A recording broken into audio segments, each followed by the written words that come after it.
जय हिंद। हम लोग क्लास 11th का फिजिक्स पढ़ रहे हैं, जिसमें अभी हम लोग यूनिट्स एंड मेजरमेंट पढ़ रहे हैं, जिसमें हम लोग पिछले क्लास में फंडामेंटल क्वांटिटी के बारे में चर्चा किए थे। उसी में आज आगे पढ़ते हैं। तो आज का टॉपिक है हम लोगों का डायमेंशन एनालिसिस। मतलब कौन सा डायमेंशन कैसा है, उसको किस आधार पे, फिजिकल क्वांटिटी के आधार पे हम उसका एनालिसिस करेंगे, है ना। उसका कैसा हम लोग एनालिसिस करेंगे कि मतलब उसका जो फॉर्मूला होगा, है ना, यूनिट डायमेंशन का जो फॉर्मूला हम लोग निकालेंगे, कैसा निकलेगा, जिसको बोलते हैं डायमेंशन फॉर्मूला, कैसा निकलेगा उसको देखते हैं। तो आज का हम लोग का टॉपिक है dimension analysis. Dimension analysis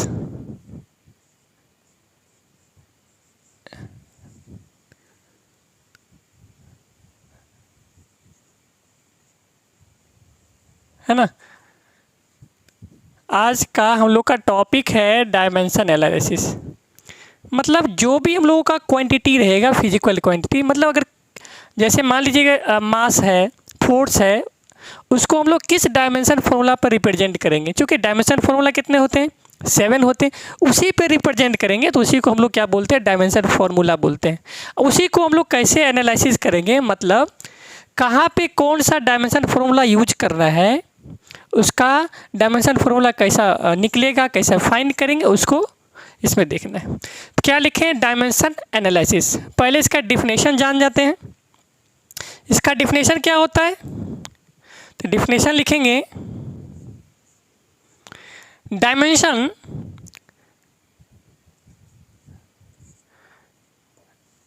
dimension dimension मतलब जिसका ऐसा डायमेंशन आर दोज एक्सपोनेंट्स, लिखेंगे dimension are those exponents, expo, है ना, लास्ट में एक्सपोनेंट्स लिखे हैं, समझ आया ना, क्या लिखे, exponents. Dimensions are those exponents which are raised which are raised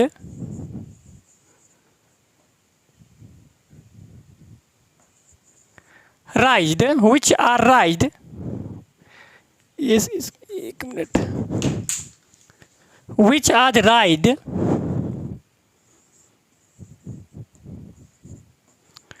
which are, क्या लिखे, dimensions are those exponents which are raised over fundamental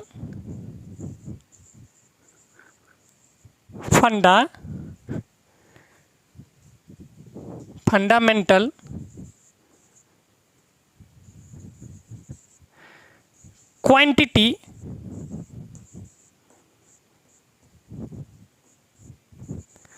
लिखे हैं। Dimensions are those exponents which are raised over fundamental quantity. Fundamental physical quantity, है ना, क्या होगा, fundamental physical quantity, fundamental physical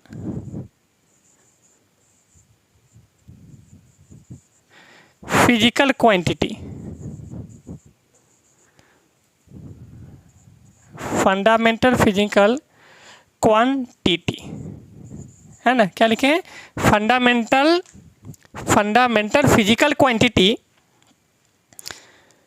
to express given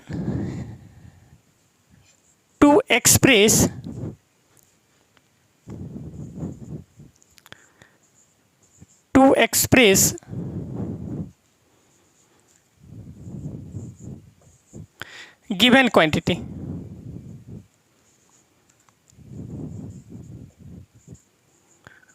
given quantity देखिए क्या लिखे हैं, डायमेंशन एनालिसिस किसे कहते हैं।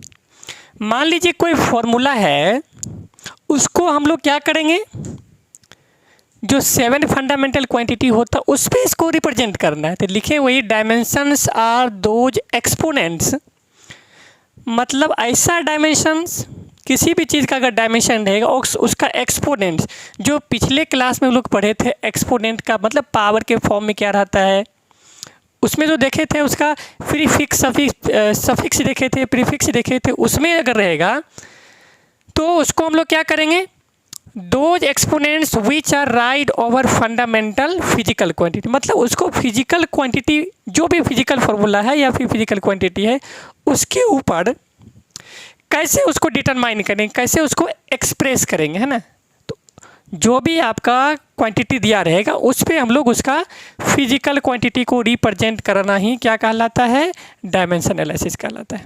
कहने का मतलब कि डायमेंशन एनालिसिस में हम लोग क्या करते हैं, जो 7 फंडामेंटल फिजिकल क्वांटिटी है उसको हम लोग रिप्रेजेंट करते हैं। किसी भी फॉर्मूला को रिप्रेजेंट करने के लिए केवल क्या करेंगे, उसके जो फंडामेंटल क्वांटिटी का जो सिंबल होता है उससे हम लोग रिप्रेजेंट करते हैं। अब क्या होता है फंडामेंटल, 7 फंडामेंटल क्वांटिटी जो हम लोग पिछले क्लास में देख चुके हैं, लेकिन फिर एक बार हम लोग यहाँ पे देख लेते हैं। यहाँ तक कोई दिक्कत है ना। डायमेंशन एनालिसिस में क्या करते हैं कि डायमेंशन एनालिसिस में हम लोग करते हैं कि जो भी 7 फंडामेंटल क्वांटिटी है उसके सिंबल को, सिंपल समझिए, उसके सिंबल को सिंबल को क्या करते हैं, रिप्रेजेंट करते हैं। किसी भी फिजिकल क्वांटिटी को हम लोग 7 फंडामेंटल क्वांटिटी के द्वारा उसको रिप्रेजेंट करेंगे। मेनली उसमें हम लोगों को क्या होता है, मास, लेंथ और टाइम का ज़्यादा यूज होता है ना, MLT का ज़्यादा यूज होता है। तो यहाँ तक कोई दिक्कत, मतलब उसके यहाँ लिख दिए हैं ओवर फंडामेंटल फिजिकल क्वांटिटी, माने फंडामेंटल जो भी फिजिकल क्वांटिटी है उसके ऊपर उसको रिप्रेजेंट करना है। ठीक है, चलिए अब हम लोग इसमें आगे देखते हैं कि क्वांटिटी क्या क्या था। 7 जो क्वांटिटी था उसको एक बार देखते हैं फिर। अच्छा, इसका कुछ एग्जाम्पल देख लेते हैं पहले। मानिए कि कैसे हम लोग एनालिसिस करेंगे। जैसे मानिए कि आपको अगर निकालना हो, क्वेश्चन अगर दे दिया कि मानिए कि फोर्स का निकालिए, फोर्स का फॉर्मूला क्या होता है, तो फोर्स का फॉर्मूला होता है मास इंटू एक्सेलरेशन। क्या होता है, मास इंटू एक्सेलरेशन, इस शॉर्ट में लिख दिया एक्सेलरेशन, है ना। फोर्स का होता है मास इंटू एक्सेलरेशन। अब इसको हम लोग डायमेंशन फार्मूला कैसे निकालेंगे, तो हम लोग डायमेंशन फार्मूला में क्या लिखेंगे, मास का तो मास हो जाता है, यहाँ पे मास का क्या हो जाएगा, मास इंटू, अब यहाँ पे एक्सेलरेशन का फॉर्मूला लगाएंगे। एक्सेलरेशन का फॉर्मूला क्या होता है, तो लेंथ बाय, क्या होता है, लेंथ बाय टाइम का स्क्वायर होता है, टाइम का स्क्वायर। ठीक है, अब बताइए फंडामेंटल जो क्वांटिटी था हम लोगों का फिजिकल क्वांटिटी, उसमें मास को किस चीज़ से रिप्रेजेंट करते थे, तो m से। क्या करते हैं, m से। ठीक है, अब लेंथ के लिए क्या यूज करते थे, लेंथ के लिए होता था l, तो यहाँ l लिखेंगे।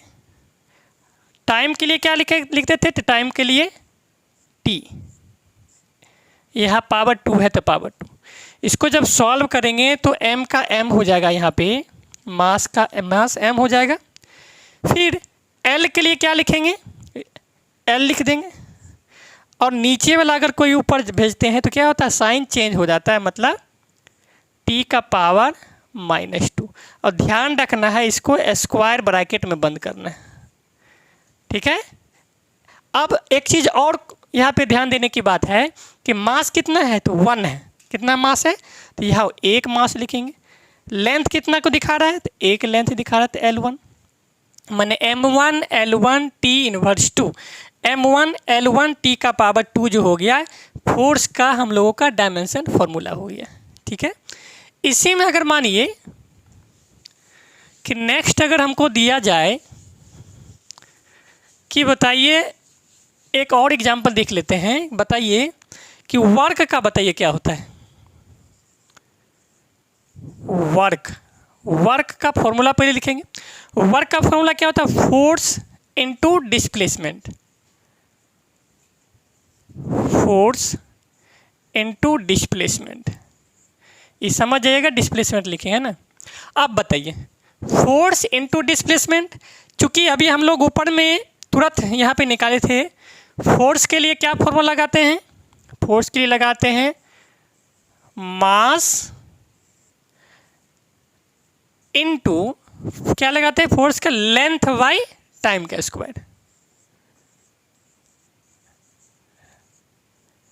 लेंथ बाय टाइम का स्क्वायर। और डिस्प्लेसमेंट, चूंकि डिस्प्लेसमेंट हम लोग जो मेजर करते हैं लेंथ में होता है, तो इनटू यहाँ पे लेंथ लिखेंगे, है ना। क्या लिखेंगे? लेंथ लिखेंगे। क्या लिखेंगे?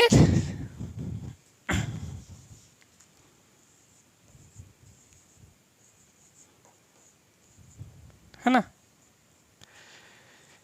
फोर्स के लिए क्या हो गया? Mass into length by time. और उधर डिस्प्लेसमेंट, चूंकि लेंथ डिस्प्लेसमेंट का डायमेंशन क्या होता है? यूनिट, मतलब है ना, यूनिट क्या होता है? तो लेंथ रखते हैं उसका। तो मास के लिए क्या हो जाएगा? यहाँ पे मास के लिए एक मास है। लेंथ के लिए क्या रखते हैं? एल, एक एल है। टी यहाँ पर कितना है? टी का पावर 2 है, पावर 2। और यहाँ एल के लिए कितना लिखेंगे? L1। हम लोग इसको अभी पावर में लिखने हैं, अगर चाहिए तो ब्रैकेट में आप नहीं भी लिख सकते हैं। मतलब mass into L by T का पावर 2 इंटू L, ये भी लिख सकते हैं आप, है ना। अब इसका जब हम लोग सॉल्व करेंगे, क्योंकि मास कितना है? एक है, तो मास का पावर 1। L कितना वो है? तो L जो है यहाँ पे क्या हो जाएगा? एक और एक, 2 L है, तो L का पावर 2 हो जाएगा। अब T जो है से ऊपर भेजेंगे तो कितना हो जाएगा? T का पावर -2। और बोले थे कि इसका क्या करना है? तो स्क्वायर ब्रैकेट में बंद करना है, ठीक है। तो वर्क का निकला हम लोगों का M1 L2 T inverse 2, T का पावर -2 जो है हम लोगों का, ये क्या हो गया? डायमेंशन फॉर्मूला हो गया। अच्छा, याद नहीं होगा, देख लो एक बार। हम लोग क्या करते हैं? रिवाइज कर लेते हैं कि कौन सा किसका सिंबल होता है। एग्जाम्पल देख लिए, इसी तरह हम लोग एनालिसिस करेंगे। मतलब फॉर्मूला रहेगा, उसका डायमेंशन फॉर्मूला कैसे निकालना है, ये निकाल करके उसका एनालिसिस करेंगे, ठीक है। चलिए अब हम लोग देखते हैं कि फिजिकल जो फंडामेंटल क्वांटिटी था 7, क्या क्या था, एक बार उसको देखते हैं, फिर आगे बढ़ते हैं, है ना। एक बार उसको देख लेते हैं, फिर आगे बढ़ते हैं हम लोग। पहले हम लोगों का क्या था? एक साइड लिखेंगे फंडामेंटल क्वांटिटी, एक साइड लिखेंगे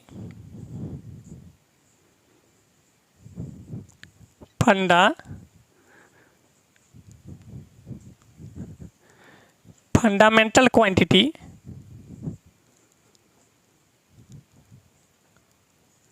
और दूसरे साइड क्या लिखना है? इसका सिंबल।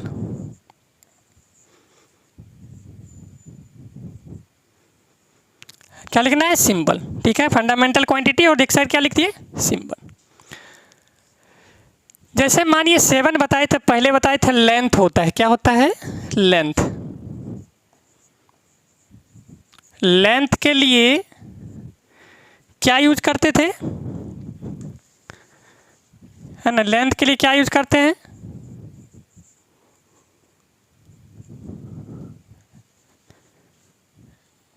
लेंथ का जो डायमेंशन, जो सिंबल होता है, क्या होता है?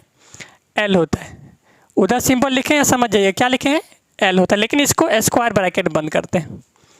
दूसरा लिखे थे मास। मास के लिए क्या करेंगे? तो स्क्वायर ब्रैकेट अंदर में, और यहाँ लिखेंगे M, है ना। स्क्वायर ब्रैकेट एम हो गया। फिर हम लोग क्या लिखे थे, टाइम। टाइम के लिए वहाँ पे एस लिखते थे, लेकिन यहाँ क्या लिखेंगे, टी। टाइम के लिए क्या हो जाएगा, स्क्वायर ब्रैकेट के अंदर में टी लिखना है। ठीक है। उसके बाद हम लोग का क्या होता था, करंट।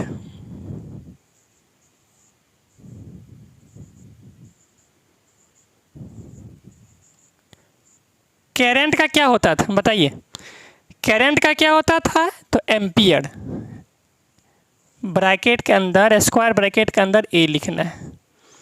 फिर क्या है, तो फिर ये होता है टेम्परेचर। क्या होता है, टेम्परेचर।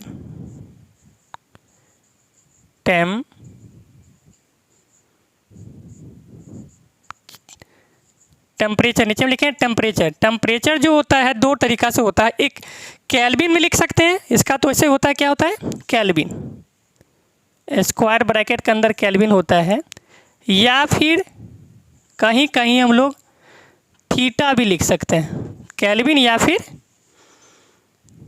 क्या लिखेंगे, थीटा। स्क्वायर ब्रैकेट के अंदर लेकिन लिखना क्या है, लेंथ का एल, मास का एम, टाइम का टी, करंट का ए, टेम्परेचर का केल्विन या फिर थीटा। अब एक और होता है लुमिनियस इंटेंसिटी। क्या होता है, यहाँ लिख देते हैं, लुमिनियस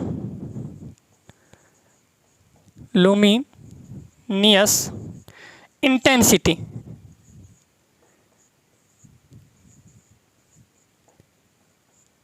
लुमिनियस इंटेंसिटी का क्या होता है, तो इसका कैंडिला होता है। याद रखिए कितना क्या होता है, कैंडिला, CD बोलेंगे इसको।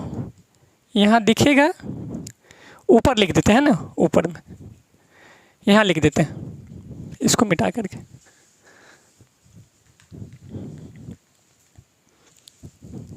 लुमिनियस इंटेंसिटी क्या है, यहाँ छठा लिख देते हैं,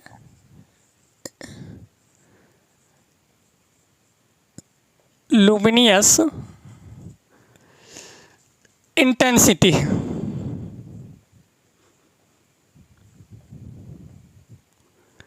इसका जो होता है कैंडिला, या फिर इसको हम लोग क्या बोलते हैं, CD बोलते हैं, है ना। और एक और होता है अमाउंट ऑफ सब्सटेंस। क्या होता है,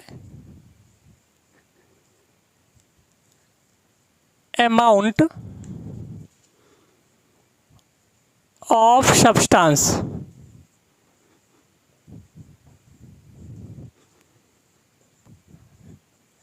जिसका हम लोग लिखते हैं मोल, या अच्छा ये स्क्वायर ब्रैकेट में भी होगा, है ना, इसका मोल होता है। क्या होता है, मोल। अमाउंट ऑफ सब्सटेंस का क्या लिखते हैं, मोल, या फिर कहीं कहीं हम लोग सिर्फ M भी लिख के छोड़ सकते हैं ऐसे, है ना, ऐसे M0 भी लिख के छोड़ सकते हैं, तो ज़्यादातर मोल ही यूज होता है। तो ये जो 7 लिखे हैं, 7 का ही यूज करके जितने भी हम लोग का डायमेंशन फॉर्मूला निकालना होगा, इसी का यूज करके हम लोग निकालेंगे, है ना, इसी का यूज करके निकालेंगे। लेंथ के लिए L यूज करना है सिंबल, मास के लिए M यूज करना है सिंबल, टाइम के लिए T सिंबल यूज करना है, करंट के लिए A सिंबल यूज करना है, टेम्परेचर के लिए केल्विन या थीटा यूज करना है, लुमिनियस इंटेंसिटी के लिए CD यूज करना है। अमाउंट ऑफ सब्सटेंस मतलब छोटा पार्टिकल वगैरह आ जाए तो उसके लिए हम लोग क्या यूज करते हैं, केमिस्ट्री में जैसे यूज करते हैं मोल, है ना, उसका क्या यूज करते हैं, मोल। चलिए इतना ही पर जो है जितना भी जो भी डायमेंशन फॉर्मूला निकालना होगा, इसी 7 का यूज करके हम लोग निकालेंगे। ठीक है, चलिए आज इसमें हम लोग नेक्स्ट निकालते हैं डायमेंशन फॉर्मूला। ठीक है, चलिए नेक्स्ट जो है हम लोग इस पर प्रैक्टिस करेंगे। जो थ्योरी वाला पार्ट था हम लोग देख लिए हैं, मात्र इसमें फंडामेंटल जो सिंबल है 7 उसको याद रखना है बस। ठीक है, चलिए तो पहला जो हम लोग का क्वेश्चन निकल के आ रहा है, देखिए सब पूछा हुआ क्वेश्चन है। पहला क्वेश्चन है हम लोग का स्पीड, कैसे निकालेंगे स्पीड का। जैसे पहला क्वेश्चन है स्पीड का बताइए, स्पीड का डायमेंशन फॉर्मूला निकालने के लिए पहले हम लोग स्पीड का जो फॉर्मूला तो वो लिख देंगे। स्पीड का फॉर्मूला क्या होता है बताओ, स्पीड का फॉर्मूला क्या होता है? Distance by time. क्या होता है? डिस्टेंस अपॉन टाइम होता है। अब बताइए, डिस्टेंस हम लोग किस चीज़ में मेजर करते हैं? डिस्टेंस का क्या होता है? तो लेंथ होता है। क्या होता है? डिस्टेंस का लेंथ होता है। और टाइम का तो क्या होता है? टाइम ही होता है। समय के लिए क्या करते हैं? टाइम यूज करते हैं। अब क्या करेंगे हम लोग इसमें? लेंथ के लिए क्या यूज करते हैं? सिंबल तो एल, लेकिन स्क्वायर ब्रैकेट में। क्या करेंगे? Square bracket. और टाइम के लिए क्या यूज करते हैं? टी, लेकिन ये फ्रैक्शन में नहीं रहता तो इसको ऊपर भेजना पड़ेगा। तो क्या हो जाएगा? एल और टी। टी ऊपर जाएगा तो क्या हो जाएगा? कुछ नहीं तो 1, मतलब -1 लिख सकते हैं। ध्यान रखना है, एक तो मेरा ये फॉर्मूला निकल आ गया एल टी इनवर्स 1, इसमें मास का यूज नहीं है। लेकिन चूंकि हम लोगों को एम एल टी तीनों यूज करना होता है, इसीलिए हम लोगों का एक और फॉर्मूला बन सकता है एम। मास भी लगाएंगे, मास का यूज नहीं हुआ है, इसके लिए यहाँ पे क्या लिखाएंगे? एम नॉट लिख देंगे। मास नहीं है तो एम नॉट, फिर सेम टू सेम यहाँ लिख देंगे एल टी इनवर्स 1 और इसको स्क्वायर ब्रैकेट लगा देंगे। ये एल टी का पावर -1 ये भी सही है। एम नॉट, एम का पावर 0, एल कुछ नहीं तो एल 1 है, एल का पावर 1, टी का पावर -1, ये भी हम लोगों का सही आंसर है ना। हम लोग का ये भी क्या है? सही आंसर है। ठीक है। चूंकि यहाँ पे कन्फ्यूजन कई क्वेश्चन में बस यही आंसर में सिर्फ एल का पावर 1, टी का पावर -1 दे देता है, तो हम लोग उसको सही मानते हैं। कभी कभी एम नॉट भी लगाना होता है तो मानना, फिर भी दोनों सही होगा। क्योंकि मास का इसमें यूज नहीं किया गया है तो हम लोग एम नॉट लिख सकते हैं। ठीक है। एक और क्वेश्चन करते हैं। दूसरा जो क्वेश्चन है वेलोसिटी का है। क्या है? वेलोसिटी।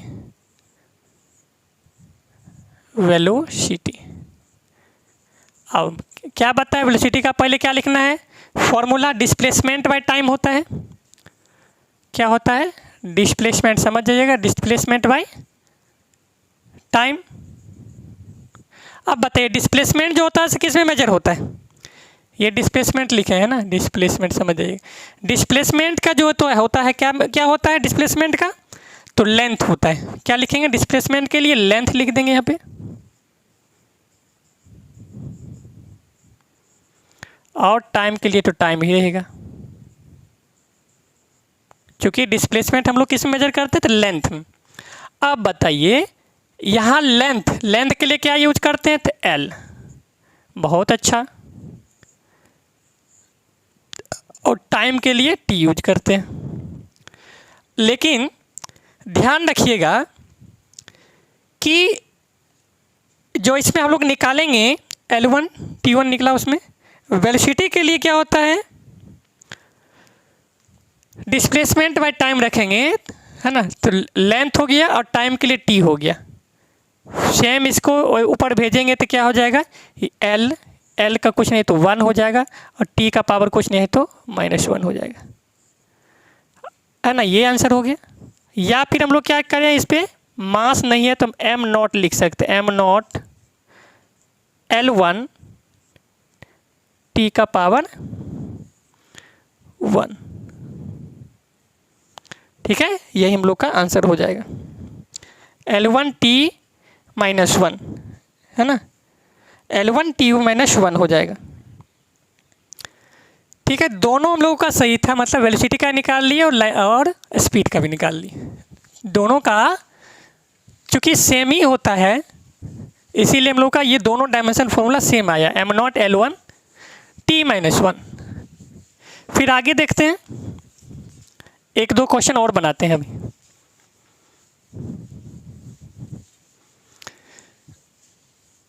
चलिए, नेक्स्ट क्वेश्चन है हम लोगों का एक्सेलरेशन। क्या है? एक्सेलरेशन का निकालना है। एक्सेलरेशन समझ जाइएगा। एक्सेलरेशन का फॉर्मूला पहले लिखेंगे। एक्सेलरेशन का फॉर्मूला होता है चेंज इन वेलोसिटी। क्या होता है?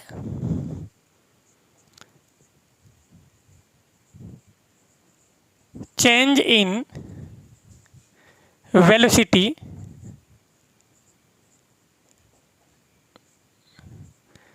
Change in velocity divide by, क्या होता है? Divide by time. Change in velocity divide by time होता है। अब बताइए, जो वेलोसिटी का जब फॉर्मूला जस्ट इसके पहले निकाले हैं तो क्या हम लोग यहाँ पे रख सकते हैं? है ना? सेम चेंज इन वेलोसिटी वाला फॉर्मूला लगा देंगे यहाँ पे। तो वेलोसिटी का क्या निकाले थे, आया था उसमें m0 L1 और t का कितना था? t-1 आया था। क्या ये लगा सकते हैं? ये इसके लिए ना, वेलोसिटी के लिए हम लोग को ये यहाँ पे यूज कर लिए, ठीक है। और नीचे में यहाँ टाइम के लिए क्या लेकिन लगाना पड़ेगा? एगो टी और है ना, टी का टी लिखेंगे। अब ये टी ऊपर भेज देंगे तो क्या हो जाएगा? m0 L1 और टी एक यहाँ पर, यहाँ पे कुछ नहीं, पावर तो कितना है रहता है? तो 1 रहता है। ये एक ऊपर जाएगा तो क्या हो जाएगा? टी का पावर -2। देखिए क्या लिखे हैं, एक्सेलरेशन का फॉर्मूला होता है, ये लिखे समझाने के लिए, है ना। एक्सेलरेशन का फॉर्मूला होता है चेंज इन वेलोसिटी, है ना। चेंज इन वेलोसिटी, जैसे v - u होता था ना, वही change in velocity divide by time. Change in velocity divide by time होता है। तो वेलोसिटी का हम लोग इसके पहले वाले क्वेश्चन में निकाल लिए थे। वेलोसिटी का डायमेंशन फॉर्मूला होता है m0, ये m0 लिखे हैं, m0 या फिर L1 T1 भी लिख सकते थे, है ना। m0 L1 t का पावर -1, और ये टाइम है, इसके लिए क्या लिखेंगे नीचे में? t। चूँकि ये t1 जो है इसका फॉर्मूला था वेलोसिटी के लिए, इसीलिए ऊपर में लिखे हैं, और यहाँ का जो टाइम है यहाँ नीचे लिखेंगे। तो सेम टू सेम इधर का उतर जाएगा, इधर m0 L1 t का पावर 1 है यहाँ पर, और ये नीचे वाला जब है यहाँ कुछ नहीं तो पावर 1 है।